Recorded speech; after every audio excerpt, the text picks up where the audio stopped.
we had to take care of the men. The men's, we had to dress a certain way so that the men wouldn't sin.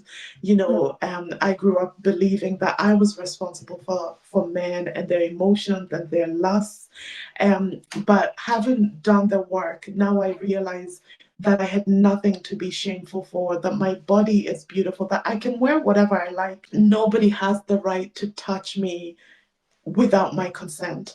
Hey, come talk with OsasyTv. That's what's up. Yeah, come talk with OsasyTv. Hello guys, welcome back on Talk with Osasy. If you're new here, welcome. Are you returning? Welcome back. Guys, if you haven't already, please kindly subscribe to the channel. Click on the bell icon so you'll be the first to be notified whenever we upload a new video. Today on Osasy TV, we have a mom of 3 boys who believe in gentle and present parenting as they create a steady home for kids to grow up into emotionally healthy adults. She is a survivor of childhood trauma, church trauma, and racial trauma, a true beacon of hope and resilience. Today, I introduce to you Maureen Hamblin. I've had a little kid on the bus come up to me and pee on me. He was with a group of teenagers who had sent him over to pee on me. Racism stole my identity. Hi Maureen, welcome on Talk with Osasy. I'm so thrilled to have you here today. I'm really happy. Thank you so much for gracing us with your presence. Oh, thank you for having me. I'm delighted to be here. Beautiful. For those that are seeing you for the first time, can you please tell us who you are, what you do, and how you got started? Yes, so my name is Maureen. I was born in Kenya and moved to Dublin when I was 12 and have spent most of my life on the island of Ireland. I'm a mom, first of Okay. all, and I believe in having a stable home for your kids and raising them in a gentle and present way, because I am a childhood trauma survivor and a product of abandonment and neglect from both of my parents. And so I really believe in being present for our kids and not just being present physically, but emotionally and mentally. But I also speak up against racism. I literally just talk about all the trauma that I've gone through. And I speak a lot about church trauma, which is a big deal. Currently, I'm a stay-at-home mom, and but I'm also studying. I'm doing a counseling course. Yeah, which is funny because when I started my education journey, I have a BSc in clinical science, and then I went the other way, did a master's of divinity, which is theology, and now I'm doing counseling. And I just feel like life is about learning and growing and figuring out what you're supposed to be doing. And yeah, so I don't know if that answers your question, but in a nutshell, that's who I am and what I kind of do. Yeah. I think it's really beautiful that you choose to, due to all you've experienced, that you are now aware and you're raising your kids in a more gentle and present, which will also help them to be emotionally evolved and a great adult in the future. Really beautiful. Yeah. And I'm so sorry to hear about what you've been through. You are really a beacon of hope and resilience. As a third culture kid, how did the blend of different cultures shape your identity and perspective growing up? Wow. I love that term, third culture kid, because it encompasses so much, like I'm Kenyan. Now I really, really own being Kenyan. As a Beautiful. teenager in Dublin, I did not, because I felt like I needed to have my hair straight. I needed to speak a certain way. I needed to, I don't know, act a certain way in order to fit in. Yeah. So for the longest time, I really wanted to identify with being Irish. I'm a naturalized citizen, and I've spent more of my life here than in Kenya. So I really wanted to identify as that. But as the time has gone on, I can see the benefits of both. I can see how being in Ireland has really shaped and allowed me to be a loud woman. I don't know if I would have been as loud had I remained in Kenya, right? Loud. It's allowed me to speak out against injustices. It's allowed me um, to completely embrace the fact that women are created equal. I was a girl in a village in Kenya that went to school without shoes. Men were at the top of the pyramid, right? So I think I might not have been able to fully embrace the I'm created equal, or I exist as an equal being to men, without Ireland. But also Kenya shaped me. It's made me humble, and it's given me empathy, and it's really made me appreciate, eating healthy, like having mangoes. Like I love fruit, it's really I think African culture is a culture of community, right? So even though I'm estranged from my family of origin, I'm constantly looking and trying to unity because of my Kenyanness and because of my Africanness. So I'm grateful to both culture, and yet I have created my home has all the cultures. We eat Kenyan food, we eat Irish food, and we eat like stuff from all over the world, and we've just made our own culture in our own home. Wow, beautiful. I think you coming from Kenya, or should I say, you having to struggle that much, all you've been through. I indeed believe it can really shape you. Mhm. And I myself, I come from Nigeria, and I can relate when you say working with your barefoot on the streets. It really shaped us. Like it would be so hot, Mhm. and we just without shoes, we are going out, we are playing. I mean, the life there, I would not say wild, but it is really different. Yeah. For me, also coming to the Netherlands, I saw it as a luxury. I'm Mhm. like, oh my goodness, there's so much that I'm grateful for being here in the Netherlands. And indeed, it also can humble you. Yeah. And yeah, I really love your journey. Can Mhm. you can you take us through your healing journey from complex post-traumatic stress disorder? Mm. Wow. Yeah. If somebody would have told me that, at the age of 35, 35 and a half, that I would be where I am, and not with material things, in my mental and physical and emotional health, I wouldn't have believed it.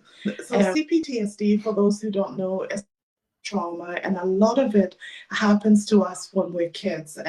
So if you're experiencing a lot of trauma in your childhood at the same time, so multiple types of trauma at the same time, it can have adverse effects in your childhood. So I did not know about CPTSD until I was about 30 years old, so only about 5 years ago. I knew something was off, but I didn't know what. And I in denial. Okay, so I was born to a 19-year-old girl, who my father was twice her age, if not more. The circumstances regarding their relationship to me sound suspect. And then he loved women, he loved playing around, and she managed to leave him. We lived by ourselves for a little bit. She had gone through a lot of poverty. She couldn't afford to kind of put food on the table or anything. My one of my grandparents came and took me and brought me to live with them.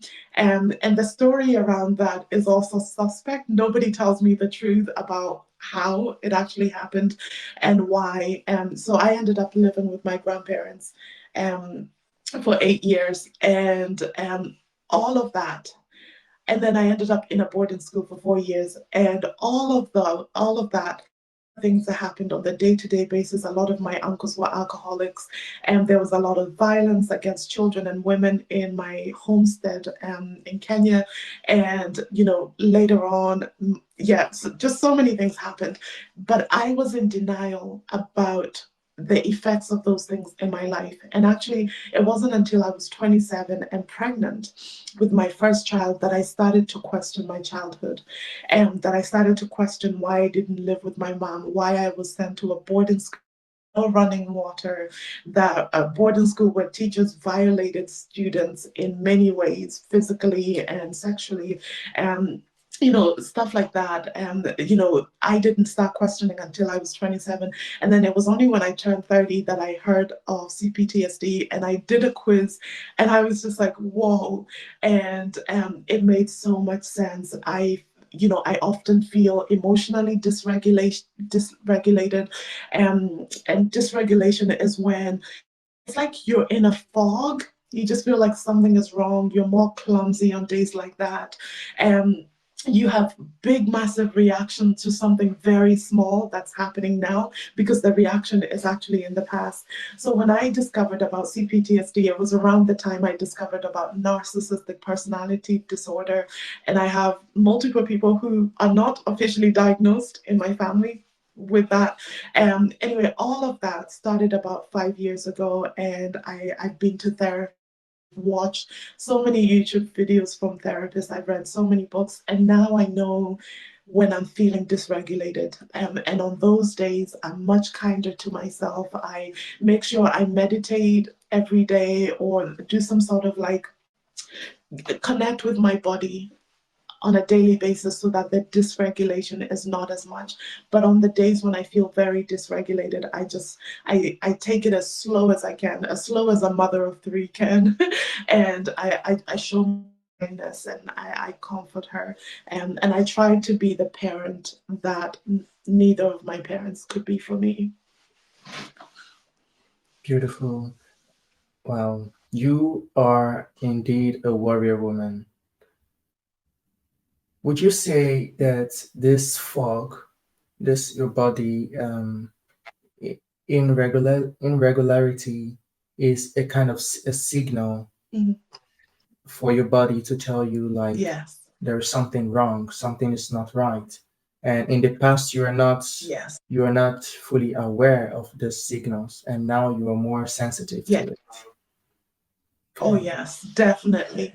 Yes, I think so. What happens when we go through trauma and nobody helps us through that trauma, and the body keeps score, right? The body records all of that in itself. So whenever something happens in the future that reminds your body of the incident that happened in the past, then these big reactions because your body thinks that you're going through the same thing. A perfect example for me is, when my one of my kids, whenever he's acting out, his reactions are such a threat to my inner child. And I until I started doing the work, I didn't realize that it's because, first of all, I wasn't allowed to have any emotional reactions as a child. I just had to do what the adults told me. Mhm. And then also him like that reminded me of one of my caregivers who would have very big reactions for nothing, or for something very small. So realizing that now, whenever my son is having his big emotions, which he's allowed to, right, I'm able to say to myself, it's okay, Maureen, he's not a threat. This is your child. He's only whatever years old, and it's okay. And I'm able to take deep breaths. And now that I'm aware of it, I can sense it more before it gets worse. In the past, I couldn't at all. And because I didn't know about it, I wasn't aware about it, and I just thought that I was a bad person that couldn't control their reactions, that was sometimes lazy. Whenever I was procrastinating, I thought I was being lazy. Now when I'm procrastinating, I'm able to say, okay, is this feeling overwhelming for you? Because as a child, I had to figure out school by myself. Grandmother, she only had a third grade education, right? Third class education. She couldn't help me with my homework. So now when I feel overwhelmed with my course, I'm able to say, okay, what is it? What is it? And then to take it one step at a time. So being aware is very, very important in our healing journey. Beautiful. I love how you let your children express themselves because I didn't have that luxury of self expression. And I love how you allow yourself to breathe and just let Mhm. your kids express themselves. And well done. How has this journey impacted your Yeah. understanding of life, faith, and the Oh, healing it's so process? hard. Thank you. It's so hard. There's nothing easy about letting your 2 year old or your 5 year old or your 7 year old go, have these big, big emotions. It's so hard. Um, but it's about being there for them, right? And realizing that they're not a threat to me, Sure. realizing that I'm not in danger, but also being kind to my on the days or the moment when I'm not as patient. Um, but it's one of the hardest things I've ever done Yeah. because all I want to do is be like, I'll give you something to cry about. Uh, but Yeah. but it's better for them. It's better for the future if I allow them to feel. Yeah. It is. It is. Well done. You have shared your story dealing with shame related to purity culture and experiences of molestation. How did you overcome these feelings? Um, sometimes some days I question whether I have overcome, all of it. And I guess that's the thing about healing, right? Healing is not linear. It's not in a straight line. Some days I feel like I've overcome, and then other days I have very low days. I think for me, deconstructing my religion that I was brought up in has Mm, really helped me to let go of those feelings, to realize that I was raised in a very patriarchal denomination, a denomination where we had to take care of the man. The man's, we had to dress a certain way so that the man wouldn't sin. I grew up believing that I was responsible for men and their emotions and their lusts. But having done the work, now I realize that I had nothing to be shameful for, that my body is beautiful, that I can wear whatever I like. And regardless of wearing, nobody has the right to touch me without my consent. So doing that deconstructing work. And also I realized as I was, as I've been in therapy, that a lot of my shame and guilt was actually the shame and the guilt of the women before me, women like my mother who internalized all of that, women like my grandmother who internalized all of that, and they passed it down genetically and epigenetically, and they nurtured me. So now I try, and whenever I'm feeling those feelings, I stand back and I try to say, okay, what is this? And whose is this? Is this mine or is this somebody else's? And then I look at patriarchy, I look at racism that told me that I wasn't beautiful enough, that I wasn't light enough, that my hair is not, straight enough. I look at those things and I'm able to speak to myself. And whenever I struggle, I make sure to book with a therapist or to call a friend, somebody who's on the same journey to talk it out. So I'm over a lot of it, but some of it still comes up on a day to day. But I'm able to realize now that it's not mine to carry. That's patriarchy's problem, and that's also stuff that I got generationally from my mother and my grandmother. Wow. I love your perspective on this generational shame, generational burden. Hmm. Oh my goodness. Yeah. Wow. So during this time of reflection, what are the steps you took in order to come out of this shame?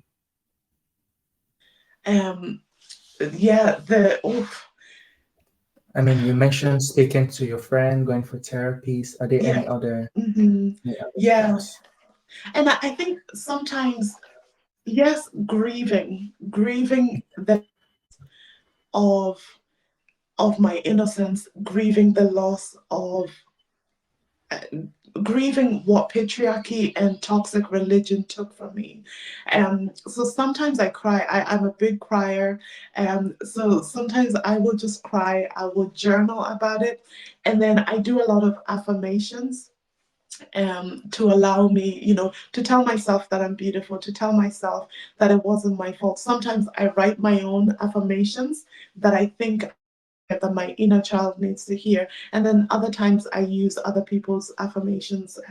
There's so many resources online. With regard with, the molestation and the sexual abuse, um, yeah, just holding those people accountable without being face to face with them. So I've learned to, there's a thing called an empty chair exercise.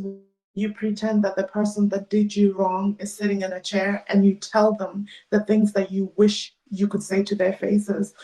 So doing that, and I've done that several times, and that has really helped. And also just realizing it wasn't my fault, it was them that violated me. I did not need to carry that shame anymore. And that was them, that, because I think when you get molested and when you get hurt at such a young age, you take on yourself, and you think you're the bad one. You think there's something you could have done to stop them from doing that. And oftentimes there isn't. And there's nothing I could have done. I was so young and I was neglected and abandoned, and unprotected. I wasn't a protected child. Um, so kind of reframing all of that and saying, no, it's not your fault. And then also making sure that my kids are not neglected, that they're protected. So a lot of my healing has come, for me, has come from my kids, and the same care that I put into my kids is the same care that I'm learning to put into my younger self. And as I protect my kids, as I take care of them, I heal, and that shame leaves me. I'm so inspired by your strength, Maureen. And thank you so much for sharing that. Thank you so much. We go on a quick short break and we will be right back. Guys, we go on a short break and we will be right back. I was born in Kenya and I moved to Dublin when I was 12. I didn't want to leave Kenya. I remember being really sad, but also being shamed about it. An adult in my life at the time said to me, you're not being grateful because look at you in Europe. When I started walking around, I really stood out and people were staring and pointing. People were seeing that I couldn't speak English, even though Kenya was a British colony. The first time I remember somebody calling me the N-word, the naive person I was thought that they were just trying to talk to me and be nice. But when they started laughing, that's when I started to realize that it wasn't a good word. So whenever I went to school and saw other Black kids, I asked, and they're the ones that kind of told me what it meant. I just remember feeling sad and confused and being like, oh, so I am Black. Not that I didn't know I was Black, but I didn't realize that my Blackness was something bad. The most prominent racist incidents that I can remember are nearly having my hair set on fire. I've been spat at. I've had a little kid on the bus come up to me and pee on me. And he was with a group of teenagers who had sent him over to pee on me. The effects of racism for me have been for a long time. They've brought up feelings of shame. I can see how a lot of my depression and anxiety has stemmed from trying to navigate life as a Black girl, because you're trying to fit in a society that now I know after 2 decades that will never fully accept me. Hi guys, welcome back. Hey Maureen, welcome back. How important is it to define one's identity as a person? So important. I think identity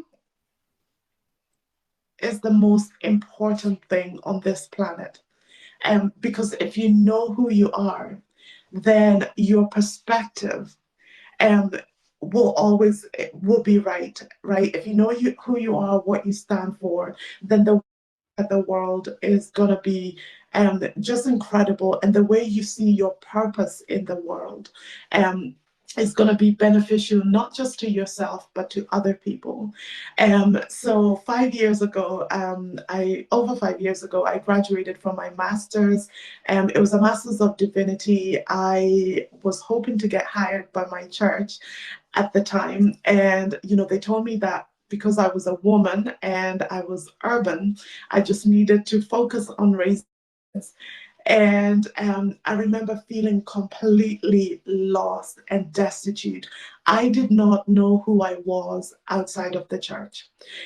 So one day I'm lying down on my bedroom floor, and I still remember the rug. I had this green rug on my floor, and I'm lying there crying and sobbing. And it was almost as if my higher power told me, you need to know your identity and your perspective and your purpose. That was the beginning of me asking the question, do I know who I am? Like, what do I stand for? Or am I living just to fit in with other people? So it's been a journey, of like about 5 years of me really trying to determine who I am.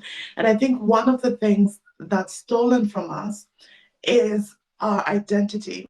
It's if we're not allowed to express ourselves, if we're not allowed to, whenever a parent is saying something unfair, and we try to speak up and we're told to be quiet because we're not supposed to talk back.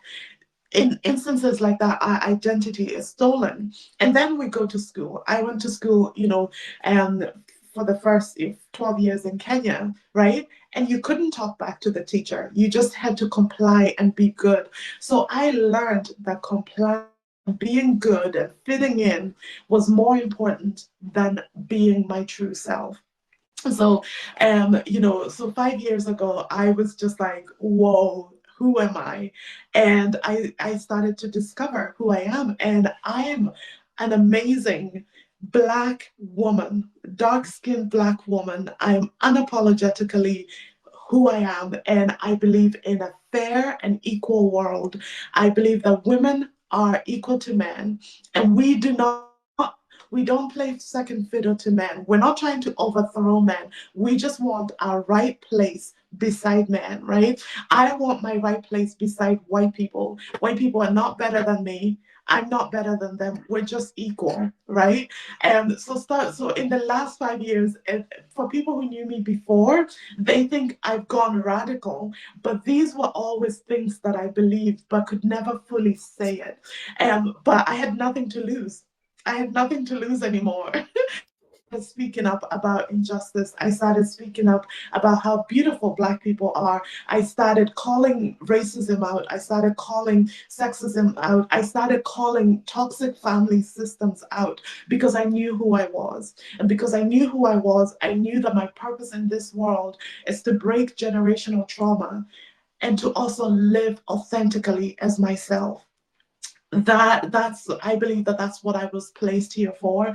I have felt enough pain in all those that I've mentioned that I want to break the trauma for the next generation, at least anybody that comes on my way. And today I got to speak to a beautiful TikToker who is currently, she's blowing up right now. She's an African girl who lives in the States, and being on that live with her and being able to hold her pain and to tell her that she's doing the right thing, that her mother has been abusive, and it's okay to walk away and it's yourself first. In that moment, I remembered what I was made for, and I was made to make other people feel seen. And that is because I know who I am now.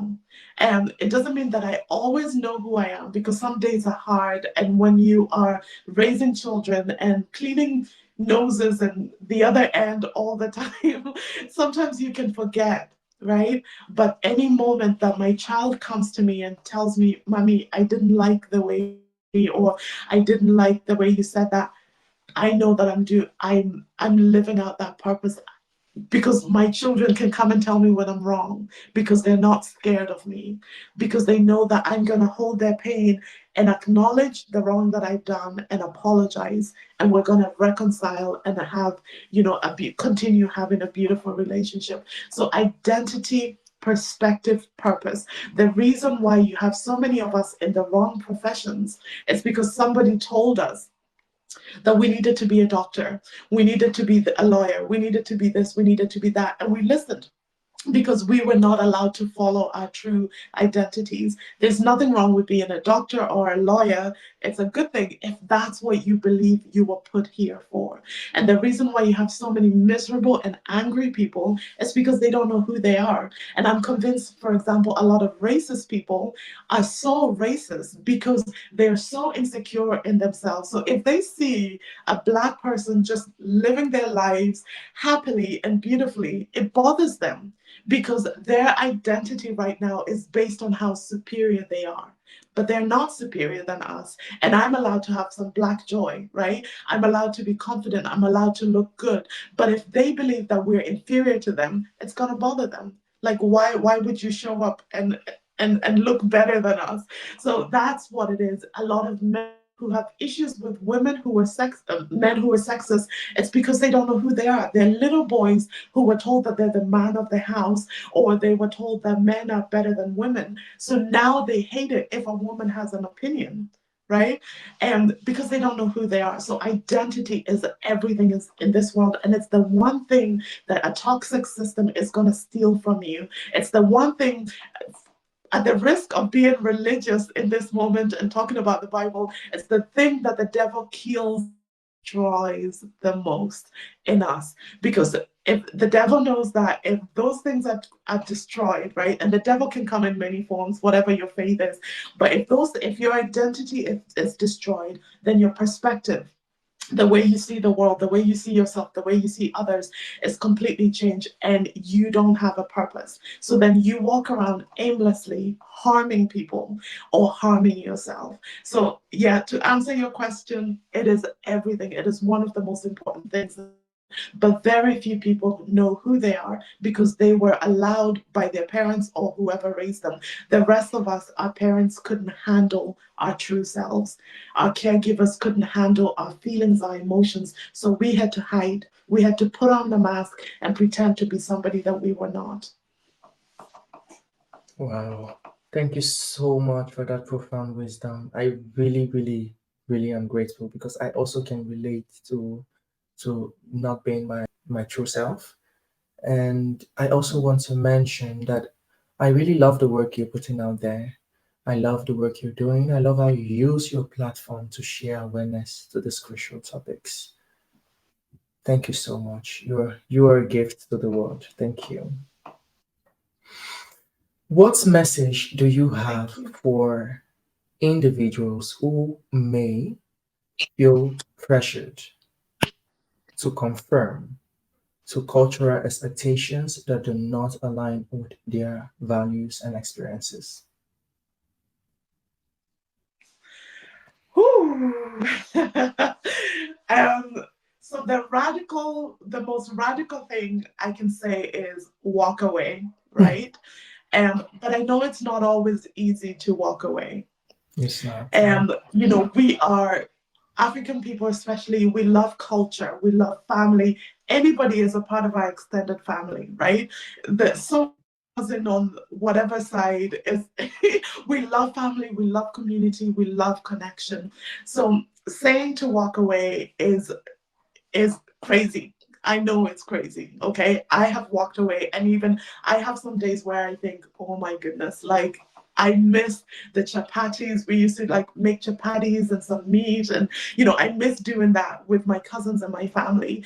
And yet I couldn't be my true self in my family of origin. I couldn't, call out racism, without being told that what am I doing, offending white people. I couldn't do that. I couldn't call out the things that my mother had done to me. I was just told to forgive and forget. Yet nobody held space for my pain. Nobody could see the little girl bleeding for her mother, and yet she could never meet those needs. I could never hold my molesters accountable in my family system.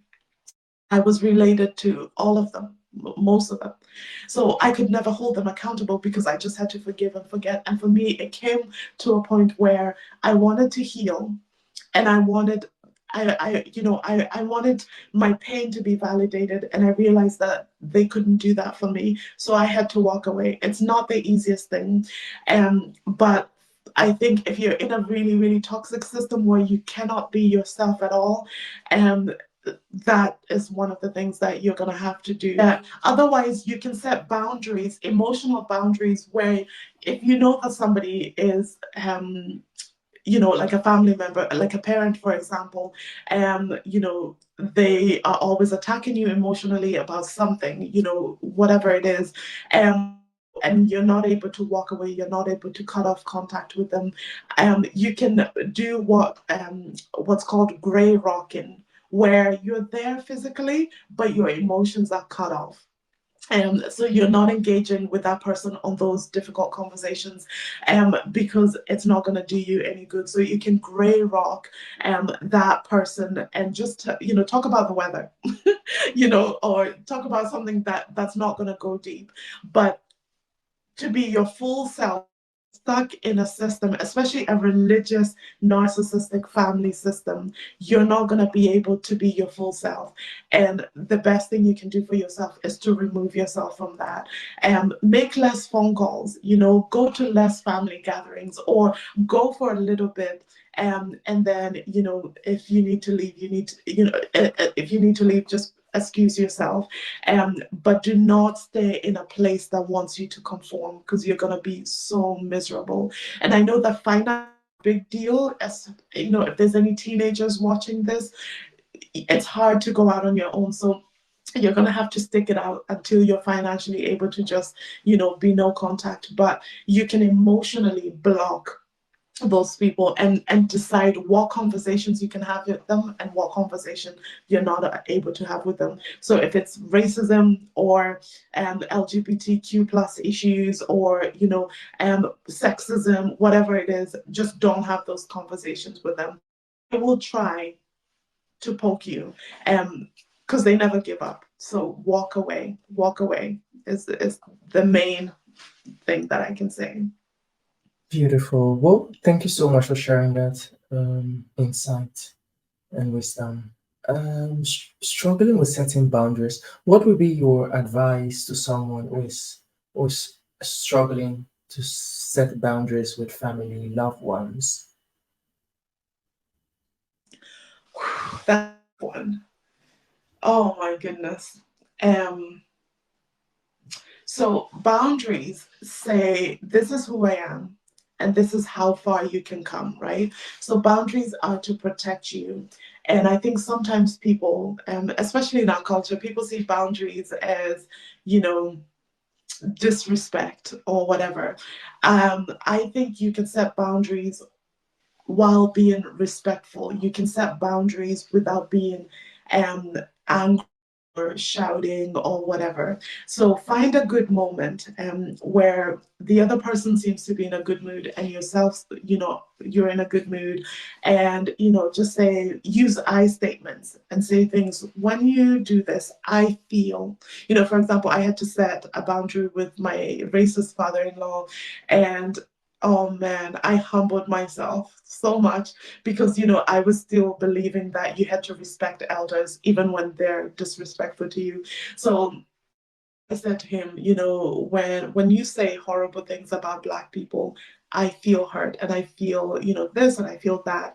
And I would really like it if you stopped, doing that. But that was at the very beginning of my journey. I had no idea how to fully set a boundary, but a boundary has to have consequences, right? So later on, my boundary became, when you talk about this, when you keep saying these things about Black people, really hurtful to me. And now I have kids, right? Now I have kids, and I'm not able to let you to keep seeing my kids if you keep doing that. And that's what happened. It took me a while, but the consequence was I couldn't raise my kids with a racist person who's constantly putting me and other Black people down. So we don't see my in-laws anymore. And so that was the consequence. So there has to be a consequence, not to punish, but you have to decide what you're able to put up with, right? So if somebody is always picking on you, picking on your weight, for example, that's something that I've gone through, and I've had to say, I would really like it if you stop talking about my weight, otherwise I'll not be able to come to dinner anymore. Or I need you to stop talking about my hair. My mother-in-law was always talking about my hair, and I asked her to stop that. And again, the consequence is that I will not be there for you to keep doing that. But you need to practice. If you've never set boundaries before, practice in front of a mirror. Practice, practice. And then when they try to gaslight you, or invalidate you, so whenever I set the boundary with my father-in-law, he said to me, "Well, you're just being too sensitive." Um, and he also told me so many things, but that was the big one that I remember. And at the time, I didn't know, I didn't realize that I wasn't being too sensitive. My husband did chime in at the time, but now what I would say to him if he told me that is, I would say my emotions are valid, my feelings are valid, and I'm not having an abnormal reaction to your harmful words. And and then I would go back to the boundary, which is, if you keep doing this, I will not be able to see you anymore, and neither will my kids, because I have to put our mental health first. And you can do all of that without yelling or screaming. Um, so that's what I've learned to do, when I'm setting a boundary, to do it calmly and to stand your ground. Remember your truth, whatever your truth is. The truth is, you're feeling hurt whenever they say those things. It doesn't matter if they intended to, it doesn't matter if they think you're too sensitive. The truth is, it hurts and you don't want that pain. But there has to be a consequence. I will not be able to come to dinner anymore, or I will not be able to call you anymore, or whatever it is. But there has to be a consequence, and you have to follow through. You have to follow through. Don't be like me. Don't wait 10 years with my in laws. I waited too long, and I eventually did it, but I kept threatening and I never followed through. So they kept saying racist shit, for lack of better word. And then when I completely cut them off, now they want to be nice. So yeah. Thank you so much for sharing that. Thank you. I love your insight on the boundaries. I love this. I mean, you've been through so much, but I just see how you grow from strength to strength and how you kept educating yourself in various stages. Thank you. Thank you so much. We have come to the end of today's segment, but before we go, No, what would be your advice for the people watching? I have so many things to say. First of all, if you're a woman, you are equal to a man. A man is not better than you. You're not better than them. We are equal. You do not need to pander to patriarchy, because it is damaging. And us feel like we're second class citizens, and we're not. Also, if you're a Black woman watching this, you are beautiful. And your hair is beautiful, and your skin tone is beautiful. You do not need to bleach your skin to be beautiful. Your nose is beautiful. Your lips are beautiful. Your hips are beautiful. Every bit of you is beautiful. It is beautiful. Don't let racist white people tell you otherwise. You are beautiful. If you're a person watching this and you are thinking of having children, please go to therapy. Very few of us leave our homes intact. And going to therapy is going to help you look at your wounds, look at your parenting, how your parents parented you, and it's going to help you be a much better parent. It's going to help you be kinder and gentler to yourself, and as a result, to your kids. And if you're a man watching this and nobody ever told you that it's okay to cry, it's okay to cry, to feel your emotions.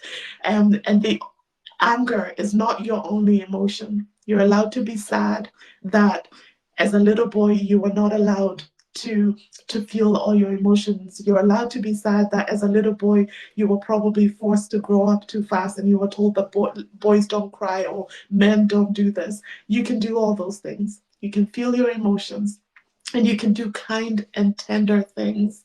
And it's okay to get your nails done if you want to, get your hair done, whatever that you want to do, do it. And just for the person coming out, if you're in a toxic religious system,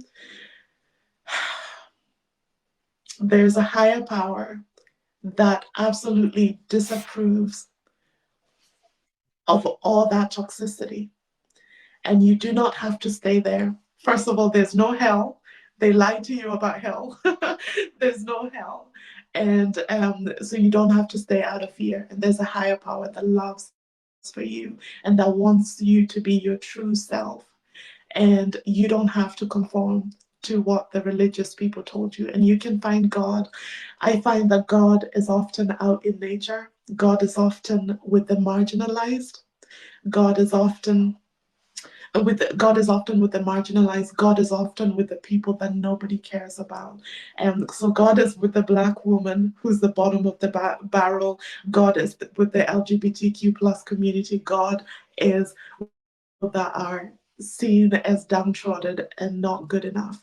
That is where God dwells. So don't let the church lie to you with them taking your money and forcing you to use your labor for free.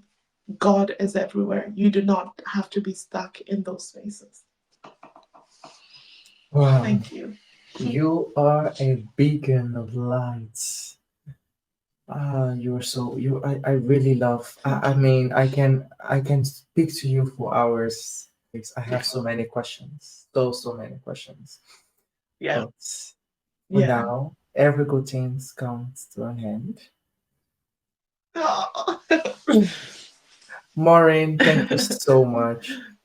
Thank you so much for sharing that. Thank you. Where can people find you?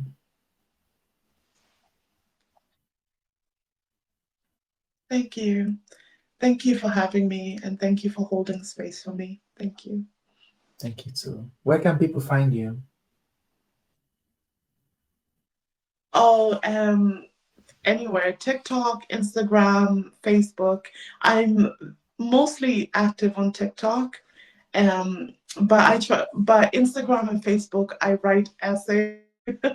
I write very long posts whenever I write stuff on Instagram. So if you like reading captions, go to Instagram. If you want quick videos, go to TikTok. Okay. What is Oh, your and name? YouTube as well. I always forget. I try and do a podcast, but I'm not very consistent. Maureen Hamblin.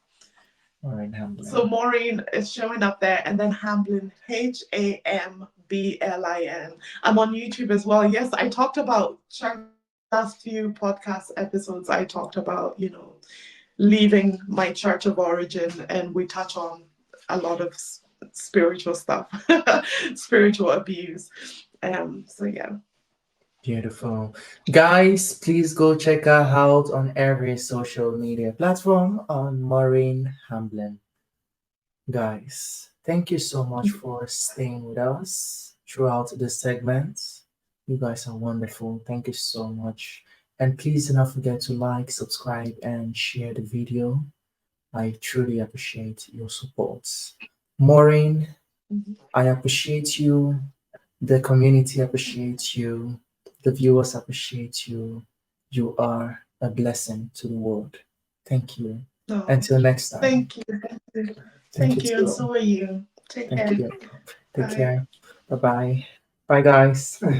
Professionally, God them kiss that spicy. The life I was They don't One even believe it. They shot, don't like what you're that's doing. full of These what people are jealous. party. Oh, what's popping my Yeah, so we believe that babe? everyone has Show to a me, mental health issue darling. or they are dealing And with God forbid someone happens something. tomorrow. I don't do that. It's really important to be self-aware of what, so that's how I prove of be like and what phase of life we are in. We need to be really understanding of our own situation. Yes, we are the poorest in this country.